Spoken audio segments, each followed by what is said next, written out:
রাত গভীর, তবুও থেমে নেই বিশ্বকাপের উন্মাদনা। বড় পর্দার সামনে জমে উঠেছে উৎসবের ভিড়। এই আনন্দঘন মুহূর্তে দুই বিশ্ববিদ্যালয় শিক্ষার্থীর ছোট্ট উদ্যোগ নজর কাড়ছে সবার। নিজেদের হাতে তৈরি ফুটবল থিমের আকর্ষণীয় বোতলে পানি বিক্রি করছেন তারা। ফুটবল প্রেমী দর্শকরা তৃষ্ণা মেটানোর পাশাপাশি স্মৃতি হিসেবেও রেখে দিচ্ছেন এসব বোতল। শিক্ষার্থীরা জানান, আমরা বিশ্বকাপকে কেন্দ্র করে একটা নতুন পানির বোতল লঞ্চ করেছি। এটার নাম হচ্ছে vibes it's you World Cup. উপভোগ করো আপনার খেলাটি। সো এইটা আমরা ফার্স্ট অফ অল আমরা এই প্রথম বিশ্বকাপ উপলক্ষে লঞ্চ করেছি। সো বোতলটা 550 মিলি, প্রাইস এভারেজ প্রাইসই 20 টাকায়, মানে ওখান থেকে হাফ লিটার থেকে 500 মিলি বেশি।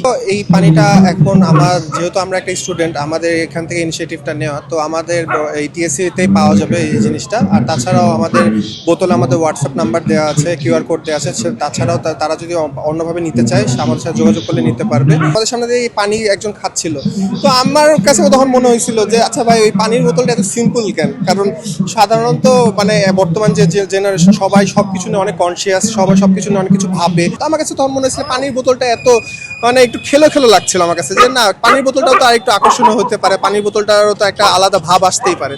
তো সেইখানে তখন আমার কাছে মনে হলো যে আমরা কেন না আমরা একটা পানির বোতল বা আমরা একটা পানির কোম্পানি লঞ্চ করি, যেখানে আমাদের জিনিসটা এইভাবে থাকবে, যেটা মানুষের পার্সোনালিটিকে ক্যারি করবে, মানুষের একটা আলাদা ভাইবই দিবে। তো সেখান থেকে মূলত আমাদের কোম্পানির নাম ভাইবটা আসা। প্রায় 7 দিন ধরে আমরা ডিজাইন নিয়ে কাজ করি, যে আসলে ডিজাইনটা কিভাবে হবে, ডিজাইনের বিষয়গুলো কিভাবে হবে, যেটা একটা মানুষকে টানবে। সো এইভাবে পরিকল্পনা থেকে এই উদ্যোগটা নিয়েছে। মূলত 10 মিনিটের পরিকল্পনাতে আমাদের সিদ্ধান্তে আসা যে আমরা এরকম একটা বিজনেস নামাবো 10 মিনিটের। খেলার উন্মাদনার মাঝেই এভাবে তরুণরা দেখাচ্ছেন নতুন সম্ভাবনার পথ। ছোট্ট এই প্রচেষ্টাই হয়ে উঠেছে বড় অনুপ্রেরণা। নিরপেক্ষ, সত্য প্রকাশে আপোষহীন।